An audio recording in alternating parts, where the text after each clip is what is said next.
नमस्ते, मैं कमलेश।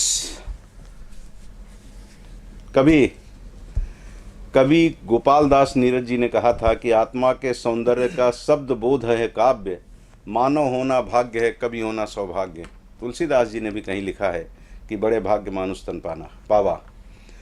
मानव होना भाग्य की बात होती है, क्योंकि मानव प्रजनन के माध्यम से रचना करता है, जो अन्य जीव भी करते हैं। लेकिन इस सृजन के अतिरिक्त एक और सृजन कवि करता है, जिसके कारण उसको सौभाग्यशाली माना जाता है। इसीलिए कहा जाता है कवि वह है जो विराट बोध को प्राप्त कर चुका होता है। ऐसे सौभाग्यशाली लोगों से चर्चा करें, कुछ इनके विषय में जाना जाए, इसलिए हम वार्ता की एक श्रृंखला प्रारंभ कर रहे हैं। पहली कड़ी में छत्तीसगढ़ के सबसे वरिष्ठ साहित्यकारों में जिनका शुमार है, उन मोहम्मद यूनुस दनियालपुरी से हम आपका तवारुक कराते हैं। बहुत बहुत शुक्रिया। स्वागत है यूनुस भाई आपका। जैसा मैंने बताया कि इस कार्यक्रम की शुरुआत ही हम आपसे कर रहे हैं, मतलब कल्पना कर रहे हैं कि आगाज ऐसा है तो फिर ये अंजाम क्या होगा, उसका इख्तिताम कैसे होगा। ये तो ज़रा नवाजी है आपकी जी।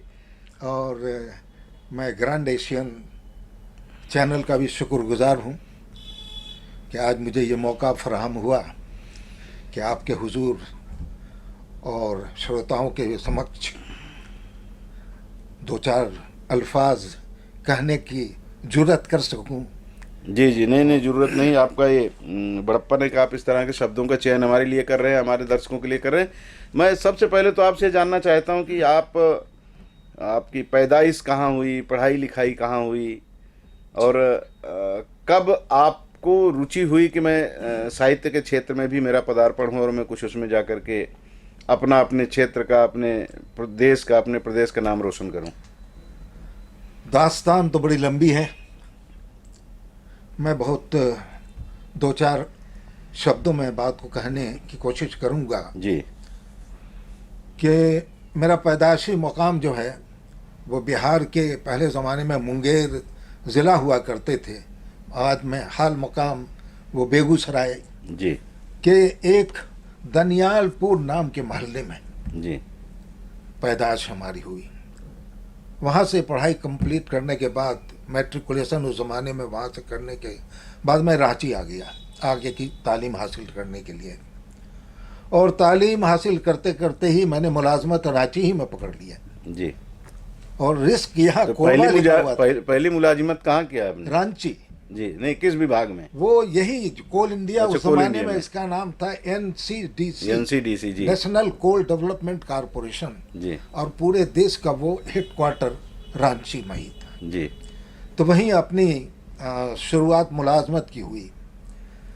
और कहा जाता है कि हर शख्स पैदाइशी कवि होता है जी और वो गवैया भी होता है। जी तो ये दोनों चीज़ें तो बहरहाल मुझे तमीज़ करने में काफ़ी वक्त लगा। जब वहाँ से मैं ट्रांसफ़र होकर के कोरबा वापस आया 1966 में, तो यहाँ आने के बाद भी 10-15 साल उसके बाद मैं ट्रेड यूनियन में लग गया। जी जी तो ट्रेड यूनियन में बहुत दूर तक आगे पहुँच गया, जहाँ तक मुझे नहीं पहुँचना चाहिए थी। लेकिन हमारे कुछ दोस्त ऐसे भी मिले जिन्होंने साहित्य के तरफ, साहित्य प्रेमी थे, उनसे भी ताल्लुक होना शुरू हो गया। जैसे बालकों के पुष्कर भारती, जी जी जी नायडू साहब वगैरह वगैरह कई एक लोग थे उस ज़माने में। तो इन लोगों के ज़रिया जो है तो साहित्य में भी रुचि जी मेरी बढ़ने लगी। जी बढ़ते बढ़ते एक ऐसा मौका आया जी कि मैं साहित्य में थोड़ा ज़्यादा, शेर और शायरी में थोड़ा ज़्यादा हमारी, मतलब बिगड़ गए फिर? हाँ, फिर बिगड़ गए। बिगड़ अपनी औकात में आना शुरू हो गए। जी तो ये 1985-86 की बात है, 85 में। तो करीब करीब धीरे धीरे मैंने ट्रेड यूनियन से अपने आप को किनारे किया। किनारा करते करते करते करते समझिए कि 2005 से लेके 8 के अंदर मैंने करीब करीब ट्रेड यूनियन को खैरबाद कहने की दहलीज पर पहुंचने के बाद इसके उरूज का वक्त आना शुरू हो गया। जी और कोरबा में साहित्य बिरादरी पहले तो सिर्फ सिमटी हुई थी वहाँ बालकों में। जी। वो पूरे उसमें आपको याद होगा कि एक कोरबा साहित्य परिषद आपने भी किया था, जिसमें हम दोनों मिल करके जी जी जी, एक पूरे खास जिले के लोगों को इकट्ठा किए थे इकट्ठा उसमें। कर रहे थे। जी जी जी। तो इस तरीके से हम लोगों ने साहित्य में अपनी कोशिश को जारी रखा। दनियालपुरी आपने अपना तखल्लुस क्यों रख लिया? अपने गांव की याद बरकरार रहे इसलिए? मैंने कुछ और अपने उस मिट्टी के लिए कुछ कर्ज तो अदा नहीं कर पाया, क्योंकि जब से मैंने शऊर संभाला तब से मैं बाहर ही बाहर रहा। जी। न उस महल्ले न उस इलाके की कोई खिदमत करने की मौका हमें नहीं मिल पाई। तो मैंने ये सोचा कि उस मिट्टी को का कुछ तो हक अदा करूं, कि उस मिट्टी को अपने अपने सतह पर जहाँ हो सके लोगों के सामने पेश करूं कि मैं वहाँ का पैदावार हूँ, जी जी। और वहाँ की मिट्टी कैसी होती है। कोशिश मैंने ये किया अपने आप को एक्सपोज करने का। मैं तो कहाँ तक कामयाब हुआ ये तो मेरे बस की बात नहीं है समझ पाना, लेकिन हक अदा करने की मैंने कोशिश की, और मैंने अपना नाम यूनुस दनियालपुरी जी जी के नाम से। हाँ ठीक है, कविता के क्षेत्र में जो आपसे परिचित हैं वो सब आपके नाम के साथ साथ दनियालपुरी लगाते ही हैं, तो आपकी जो ख्वाहिश है वो पूरी हो जाती है। जी जी जी, इसमें तो कोई शक नहीं है। कम से कम इसी जरिए दनियालपुरी को लोग जाने। एक बात और आती है कि आप जैसे दनियालपुरी से आपको जितनी मोहब्बत है, जहाँ आपने जन्म लिया, जहाँ आपकी परवरिश हुई, तो स्वाभाविक है कि छत्तीसगढ़ एक लंबे अरसे से 1966 से आप छत्तीसगढ़ में हैं, एक अरसा गुजर गया, मतलब पहले की आधी सदी गुजर गई। बेशक। और भारत के तो हम ही हैं, हिंदुस्तान के तो ही हैं। तो दनियालपुरी, दनियालपुर, छत्तीसगढ़, भारत, इसके साथ आप कैसे न्याय करते हैं फिर? मतलब हाँ देखिए, वो खमीर जो दनियालपुर की खमीर थी जी वो कोरबा की खमीर से इस कदर पैवस्ता हो गई जी, और ये कोरबा की खमीर ज़्यादा हावी हो गई दनियालपुर की उस पर, वो सिर्फ नाम भर। जी। और ये क्रम क्षेत्र भी रहा, और हमारे सारे रिश्तेदारी, दुनियादारी, सारी ताल्लुकात जितने अपने आप को एक्सपोज करने का, अपने आप को आगे बेहतर से बेहतर करने का जो मौका हमें कोरबा ने दिया, जी मैं समझता हूँ कि मैं हिंदुस्तान के किसी इलाके में अगर रहता तो कोरबा से बेहतर ज़मीन हमवार मुझे कहीं नहीं मिलती।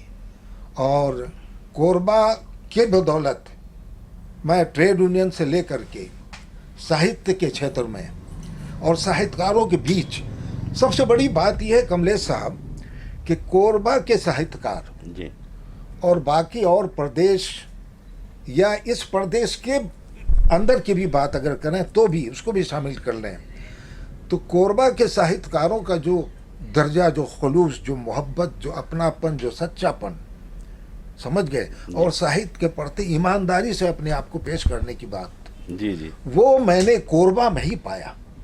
जी। मैंने अच्छे से अच्छे, आप अच्छे तरह जानते हैं कि बहुत सारे आज जो राष्ट्रीय स्तर के कवि हैं वो कुछ इससे कुछ उससे कुछ इससे लेकर के और कविता बना के स्टेज पर जो तो है फिट कर देते हैं, फिट करके वाहवाही कर देते हैं। जी। लेकिन शुक्र है कि ये टेंडेंसी, ये दिमागी जो है खुराफात कोरबा के साहित्यकारों में नहीं के बराबर है। जी, ये एक बहुत बड़ी उपलब्धि है कोरबा की। मतलब नहीं कह सकते, नहीं कह सकते के बराबर है, मतलब कुछ न कुछ है। जी हाँ, नहीं। चलिए, सब जगह थोड़े बहुत रहते हैं। और अब आपने जिनका जिक्र किया है, नायडू साहब का, पुष्कर भारती का, जयराम रमेश, और भी प्रमोद पुष्कर वगैरह तो हैं अभी इस धारा पे, वो चले गए जहाँ के रहने वाले थे। बहुत सारे लोगों का नाम जहन में है। वो लोग, उनके साथ जब गोष्ठी हुआ करती थी या कोई, हम लोग उस समय कोशिश करते थे कि कुछ कवि सम्मेलन भी करवाते थे। जी हाँ, जी हाँ। उसमें भी लोग अपनी अपनी रचनाओं के साथ प्रस्तुत होते थे। उस दौर को और आज के दौर को कैसा देखते हैं आप? नहीं, उस दौर में जो खुलूस था जी, वो इस दौर के बनिस्बत ज़्यादा था। जी। और आपको मैं, आपसे बात छुपी हुई नहीं है, फिर भी लोगों से सामईन के सामने शेयर करने में मुझे अच्छा महसूस होगा कि उस ज़माने में गोष्ठियाँ जो हुआ करती थी जी, वो अगर रात को 8 बजे शुरू हो जाए, सवेरे 4 बजे तो तक, सुबह 4 बजे क्या 5-6 बजे नाश्ता चाय पी के उनके घर से हम लोग निकलते थे। हाँ। ऐसे कई बालकों के और भी जगह के। जी जी तो पहले थोड़ा लोगों में प्रोफेशनल लोग नहीं थे। जी जी जी आज साहित्य अब गर्मी पड़ेगी तो हर जगह असर उसका तो पड़ेगा ही। जी जी। तो उस दौर के मुकाबले में आज का दौर जो है वो साहित्यकार और साहित्य में सानी नहीं है। आज मुकाबला नहीं कर पाते हैं हम उन साहित्यकारों का। मतलब जो आनंद उस समय हुआ करता था आज वो नहीं है। वो उस समय गोष्ठियों में सामने वाले को टिप्पणी करने का भी अधिकार मिलता था कि अगर कहीं कोई खामी है तो आप कह सकते हैं। जी। लेकिन आज कहोगे आप तो अंतर्राष्ट्रीय स्तर के लोग रहते नाराज हो जाएंगे। आज हमारे यहाँ तो भाई साहब अंतर्राष्ट्रीय ज़्यादा हो गए हैं और वो जो क्षेत्रीय बहुत कम बच गए हैं। तो अब तो एक सिलसिला है कि हमारे यहाँ पहले एक आध डॉक्टर के लिए हम लोग तरसते थे जी हमारे साहित्य बिरादरी में। आज ये मालिक का शुक्र है, बहुत बड़ी बात है कि आज हमारे यहाँ दर्जनों डॉक्टर पैदा हो रहे हैं। जी समझिए। तो आज शायर मन आपका थोड़ा हास्य भंग की तरफ भी जा रहा है। नहीं, मैं हास्य क्या बोलने की जरूरत तो नहीं कर सकता, लेकिन भाई तो डॉक्टर हैं तो डॉक्टर हैं जी, तो मानना पड़ेगा, सम्मान देना पड़ेगा आपको जी दूसरा आपके पास कोई चारा नहीं है। जी। लेकिन ये देख रहा हूँ मैं कि डॉक्टरों के महीने में एक दो तीन पहले ये होता था। एक वो बेचारी वो चंद्रा क्या चंद्रा नाम उनका, वो लेडी लता चंद्रा जी, वो 10 साल तक जो है कोशिश करती रही पीएचडी करने का, और आज की तारीख तक वो बेचारी पीएचडी कर नहीं पाई। हमारे साहित्य के साथ जुड़ी हुई है, अच्छी कवित्री है वो, लेकिन वो कंप्लीट पूरा नहीं कर पाए। लेकिन बड़े किस्मत वाले लोग हैं आज, बड़ी आसानी से डॉक्टरेट की डिग्रियां मिल रही हैं। जी। तो पढ़ लिख लोग ज़्यादा रहे इसका मतलब। जी हाँ, बहुत पढ़ लिख रहे हैं ज़्यादा, बहुत पढ़ रहे हैं आजकल तो। खैर यूनिवर्सल बनते जा रहे हैं हम आप। जी जी, समझ गए। एक बात और यूनुस भाई, आपने जैसा बताया अपने परिचय में कि आप ट्रेड यूनियन में भी काम करते रहे, साहित्य में भी आपकी रुचि की वजह से आप इधर भी भागते रहे, तो दोनों में आनंद, अगर मैं दोनों को आज फिर जीवित करूँ, आप हालांकि आपने कह दिया कि मैंने उससे दरकिनार कर लिया अपने आप को श्रमिक राजनीति से, लेकिन जिस समय चरमोत्कर्ष पे थे आप, मैंने देखा है आपका वो जलवा, तो वो उस समय साहित्य में भी आपकी रुचि थी और उसमें भी थी, तो दोनों में आनंद किस में आता था? देखिए अब ये खैर प्रश्न ही गलत है, आनंद आता इसी में है, तभी तो आप उसको छोड़े।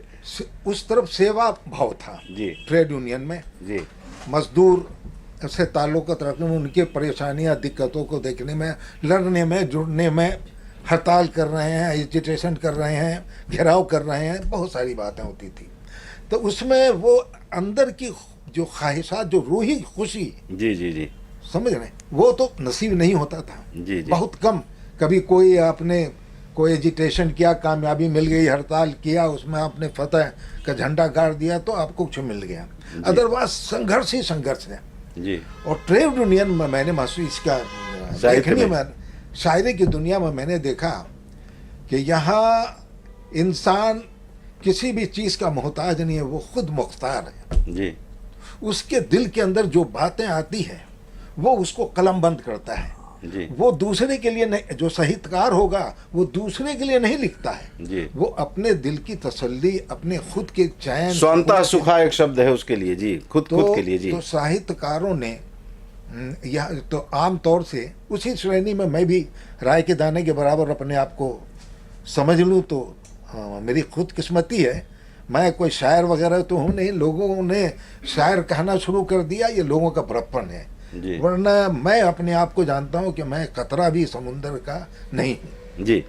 लेकिन आपने एक बात कही कि वो ठीक है कि वो एक ऐसा विषय था कि वहाँ कभी भावनात्मक, कभी आक्रोश में आके बात करना प्रबंधन के साथ और लोगों को न्याय दिलाने की जो कोशिश आपकी होती थी, तो उसमें विषय भी आपको उस तरह के मिलते थे। मैंने सुना है आपको उस दौर में कि आप उनके ऊपर भी लिखा करते थे। जी हाँ, लिखा करता था और कई रचनाएं मैंने, वो बड़ा जोशीला हुआ करती थी वो रचना, और लेकिन जब इस लाइन में आया मैं जी, तो मैंने कहा बहुत झगड़ा, बहुत और थोड़ा प्यार की तरफ, मोहब्बत की बात कर लें, मोहब्बत की बात बुढ़ापे में। इंसान तो असल मोहब्बत तो बुढ़ापे में होती है जनाब, वो आप बुढ़ा कह लीजिए, मैं तो कहने को कायल नहीं कहूँगा नहीं, लेकिन उस ज़माने में और इस ज़माने में जो शायरी का मेयार, थोड़ा सा फ़र्क उसमें भी पड़ा है। जी बिल्कुल बिल्कुल। तो क्या है, मैं आपको बताऊंगा कि अभी मैं आपके सामने एक दो शेर पढ़ने की कोशिश करूंगा जरूर जरूर जी। और मैं आपको वापस ले जाऊंगा आपके उस दौर में जी जिस ज़माने में न आपके पास मोबाइल, न इंटरनेट, यहाँ तक कि टेलीफोन भी नहीं थे। जी उस ज़माने में लोग किस तरह प्यार करते थे, जी और बुजुर्गों का डर, समाज का डर, जी कितना भयभीत हुआ करते थे लोग। जी एक मोहब्बत करने वाला कितना मजबूर हुआ करता था। जी और जब वो प्रेमी हुआ करता था तो प्रेमिका का क्या अंजाम होगा, जी समझ रहे हैं? माशूक का क्या आलम होगा जी जी जब आशिक का ये आलम था। तो मैंने थोड़ी सी रोशनी डालने की कोशिश की है, जी जी। आपको उस जमाने पर लिए चलता तब हूं। ले ही चलिए आपके साथ तो- चलते हैं, उधर ही सफर कर लेते हैं। जी तो देखिए ये दो चार शेर है, गुजरे हुए जमाने की बात हो रही जी, है जी। यहाँ पर कि अब तक है याद मुझको गुजरा हुआ जमाना, बहुत बढ़िया। अब तक है याद मुझको गुजरा हुआ जमाना, उस गांव की तरफ था हर रोज आना जाना। जाना, जी, जी। अब तक है याद मुझको गुजरा हुआ जमाना, कभी मिल के बात करते कहा था नसीब ऐसा, कभी मिल के बात करते कहा था नसीब ऐसा, बस दूर से ही होता रहता मिलन का खेला,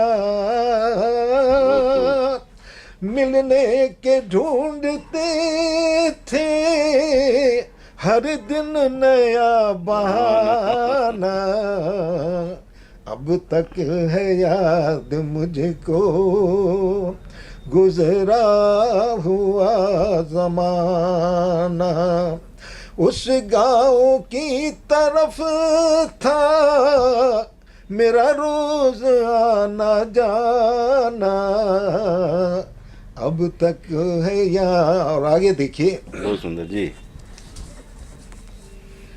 एक नजर देख लेने का क्या आलम हुआ करता था जी कि वो भोली भाली सूरत और मखमली अदाएं मुझे मार डालती थी, वो शरबती निगाहें कभी खिलखिला के हंसना, कभी सिर्फ मुस्कुराना, अब तक है याद मुझको गुजरा हुआ जमाना, उस गांव की तरफ था मेरा रोज आना जाना, अब तक है याद मुझको। और देखिए बंदिशें कैसी जी जी उस जमाने में, उसका क्या खौफ रहा करता था जी कि कई बंदिशों के घेरे चारों तरफ थे पहरे, कई बंदिशों के घेरे चारों तरफ थे पहरे, जिस दिन नजर न मिलती रह जाते आहे भरते, उस दौर में बहुत ही मुश्किल था दिल लगाना, जी जी अब तक है याद मुझको गुजरा हुआ जमाना, उस गांव की तरफ था मेरा रोज आना जाना, अब तक है याद मुझको गुजरा हुआ जमाना। बहुत बहुत बढ़िया यूनुस भाई। और कोई एक आध हमारे दर्शकों के लिए कुछ और लाइनें आपको याद हो तो दूसरी गजल की? मैं इस उम्मीद पर, इस जी। आस पर, इस चाहत पर मैं दूसरे अशार को पढ़ने से अपने आप को बचाने की कोशिश करूंगा मतलब कि फिर मौका हमें जी जी जी नसीब हो जी तो मैं आपके दरबार में फिर हाजिर हूँ। जी जी। और मैं कोशिश करूँ मतलब गुजरे जमाने में ही रहना चाहते हैं अभी, अभी उसी आनंद में डूबे रहना जी, चाहते हैं। यही कोशिश है हमारी, इसलिए जी, कि जी, जी। अब पुरानी यादों के साथ नई यादों को जोड़ देने से थोड़ा सा वो कॉकटेल हो जाता है। मजा बिगड़ जाएगा, मजा बिगड़ जाएगा।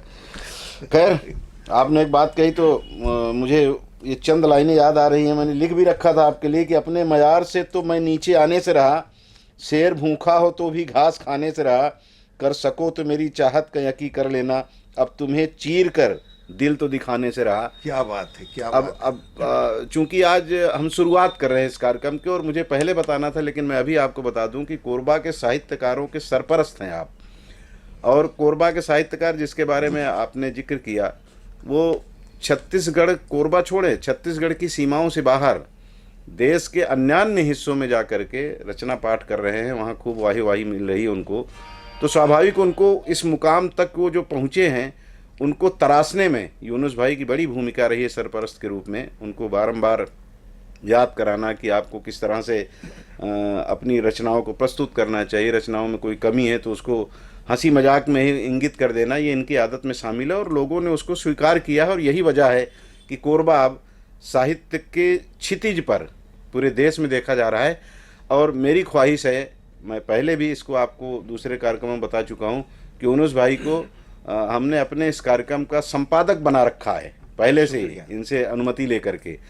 तो आज तो मैं आज या 2-3 दिन अभी आप लोगों से चर्चा करूंगा 3-4 कवियों से। उसके बाद मेरी ख्वाहिश है, आपके समक्ष ही कह दे रहा हूं, कि यूनुस भाई से मैं आग्रह करूंगा कि वो इसके बाद इस कार्यक्रम का संचालन या एंकर की भूमिका जो मैं अभी निभा रहा हूं उसको बाद में आप निभाएंगे। खैर, जरा नवाजी आपकी हुजूर। आज तो हम इस कार्यक्रम की शुरुआत कर रहे हैं और ये सिलसिला चलता रहेगा।